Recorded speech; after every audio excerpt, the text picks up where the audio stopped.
Bonjour, bonsoir à tout le monde, que le Seigneur Jésus vous bénisse. Je me nomme Léon Tchandikou Nyandi. Je suis un enfant de Dieu.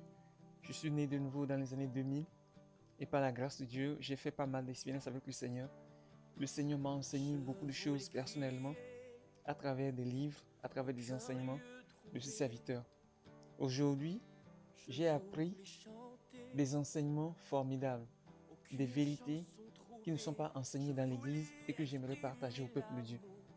Je ne peux pas me taire sur de tels enseignements, sur de telles vérités, voyant que le peuple de Dieu en a grand besoin.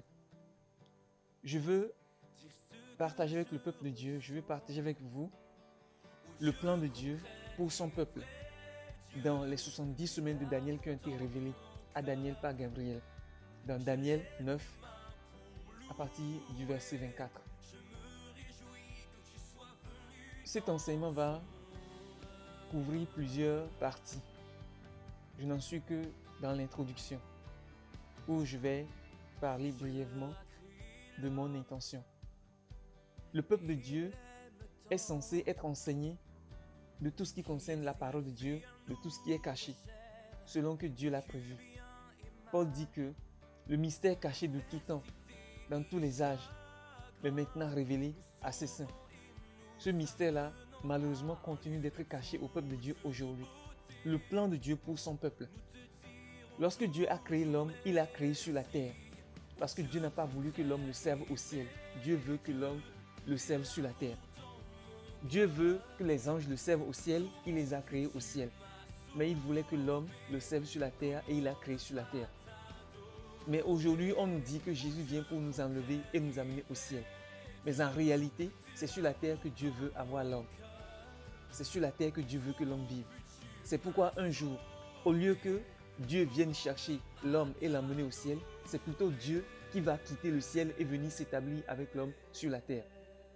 Nous voyons très bien dans Apocalypse 21, à partir du verset 3, que le tabernacle de Dieu est descendu d'auprès de Dieu et est venu s'établir sur la terre. Et la Bible dit que Dieu habitera au milieu d'eux et ils seront son peuple. Le tabernacle de Dieu n'a pas quitté la terre pour aller au ciel, mais c'est le tabernacle de Dieu qui a quitté auprès de Dieu pour venir s'établir sur la terre. Et Dieu est venu s'établir dans son tabernacle sur la terre au milieu des hommes. Au milieu des hommes. Les hommes ne quitteront jamais un jour la terre pour aller vivre éternellement au ciel, mais c'est Dieu qui viendra un jour vivre au milieu des hommes sur la terre. Par conséquent, nous avons besoin de comprendre pourquoi Dieu a créé l'homme et quel est son plan pour lui. Le plan de Dieu est clairement révélé dans Daniel 9, dans les 70 semaines de Daniel. Tout au long de cette étude, si vous me suivez attentivement, si vous fouillez les Écritures avec moi, si vous avez suffisamment la curiosité pour vouloir connaître la vérité qui libère, si vous avez cette curiosité, je suis sûr et je vous garantis que le Seigneur va vous enseigner des choses que vous n'avez jamais entendues dans vos communautés respectives. C'est pourquoi je vais vous prier humblement de bien vouloir prêter attention à ce que vous allez écouter et à ce que vous allez lire. Jésus dit que le mystère, il a été donné aux uns de connaître les mystères du royaume, mais aux autres, cela n'a pas été donné. Pourquoi? Parce que Jésus dit encore que à celui qui a, on donnera et il sera dans l'abondance. Mais à celui qui n'a pas, on ôtera même ce qu'il a. Si nous avons la curiosité, le désir, le véritable désir de savoir, de comprendre la parole de Dieu, Jésus dit que on nous donnera et nous serons dans l'abondance. Parce que c'est un principe que Dieu a créé. Celui qui cherche trouve, mais celui qui ne cherche pas ne trouve pas. Donc si vous cherchez la vérité, vous la connaîtrez sûrement, vous la découvrirez sûrement. Et je sais qu'avec cette étude que nous allons mener ensemble, je suis convaincu que le Seigneur Jésus va vous enseigner, l'Esprit de Dieu va vous enseigner des choses formidables dont vous n'avez jamais entendu parler. Nous n'allons pas nous arrêter sur les 70 semaines de Daniel. Après les 70 semaines de Daniel, nous allons enseigner également sur beaucoup d'autres sujets, à savoir l'Antéchrist, son identité, l'image de la bête elle-même. Nous allons parler de beaucoup de choses. La femme dans Genèse 3, verset 15, lorsque Dieu dit par exemple au serpent, je mettrai inimitié entre toi et la femme, entre ta postérité et sa postérité. Nous allons enseigner sur toutes ces choses, étape par étape, et vous verrez combien l'Église s'est égarée en croyant les mensonges au lieu de la vérité qui libère. pas étonnant que nous soyons dans des liens de la faiblesse. Aujourd'hui, l'Église est plus faible que jamais, simplement parce qu'elle ne marche plus dans la vérité qui devait faire sa force et son autorité. L'Église a besoin de vérité parce que la vérité réveille toujours. La vérité réveille toujours. La vérité donne la vie. La vérité donne la vie. Il n'y a jamais de monotonie dans la vérité. Mais aujourd'hui, l'Église marche dans la monotonie parce qu'il n'y a plus rien de nouveau à apprendre. Il n'y a plus rien de nouveau à apprendre. Et tout ce que nous apprenons aujourd'hui n'est que des erreurs par lesquelles l'Église est bercée en attendant un enlèvement qui va nous amener au ciel. Tandis que Dieu s'efforce de faire venir son royaume sur la terre. Et puis, nous lisons dans Apocalypse 1, versets 5 et 6, je crois, Jean qui dit à celui qui nous aime, qui nous a rachetés par son sang pour Dieu et qui a fait de nous un royaume. Parlant de Jésus, Jean dit que Jésus a fait de nous, l'Église, un royaume. Or, nous disons, ou plutôt nous lisons dans les Écritures, Jésus nous a appris à prier et demander au Père que ton royaume vienne. Nous savons qu'il y a le royaume de Dieu qui vient. Et Jean nous dit que Jésus a fait de nous un royaume. Est-ce qu'il y a le royaume de Dieu d'un côté et Jésus a fait de nous un autre royaume de l'autre côté? Non, nous sommes le royaume de Dieu. Jean dit que Jésus a fait de nous un royaume, c'est-à-dire le royaume de Dieu. C'est nous qui venons sur la scène. Ce sont les enfants de Dieu qui viennent sur la scène. Paul dit dans Romains 8, verset 15, que toute la création entière soupire.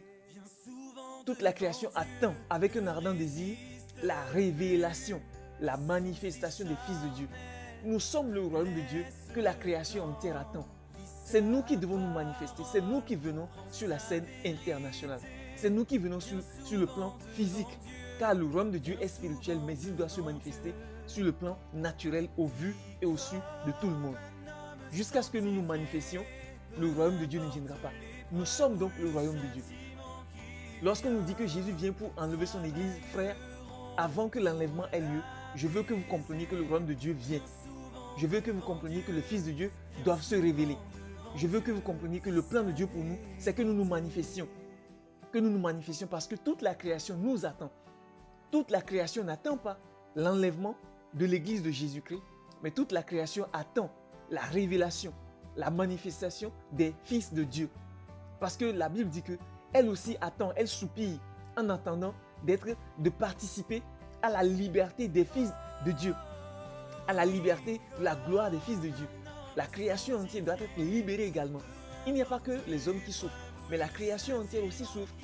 Les animaux souffrent, les fleuves souffrent, les oiseaux souffrent, les poissons souffrent. Tout ce qui est de la création physique dans ce monde-là souffre et soupire en attendant la révélation, la manifestation des fils de Dieu. Nous devons donc nous intéresser à la manifestation des fils de Dieu, au plan de Dieu pour la manifestation des fils de Dieu et du monde avant de penser à l'enlèvement. Lorsqu'on nous dit que l'enlèvement de l'Église peut avoir lieu à tout moment, moi je vais vous prouver par les Écritures que le royaume de Dieu doit venir d'abord. Car la création entière n'attend pas une Église qui va s'envoler au ciel, mais la création entière attend la révélation des fils de Dieu pour la libérer. Parce que ce sont les fils de Dieu qui ont reçu le mandat de libérer la création entière. Comme Dieu l'a dit, la descendance de la femme t'écrasera la tête. Frère, nous ne sommes que dans une introduction. Nous allons commencer par les 70 semaines de Daniel, à travers lequel nous allons découvrir quel est le plan de Dieu pour son peuple. Ensuite, nous allons également enseigner sur d'autres sujets que je crois vont vous bénir. Que Dieu vous bénisse. La première partie va suivre. Que Dieu vous bénisse. Dieu, tu sais ce que nous voulons. Nous sommes pauvres, misérables, aveugles.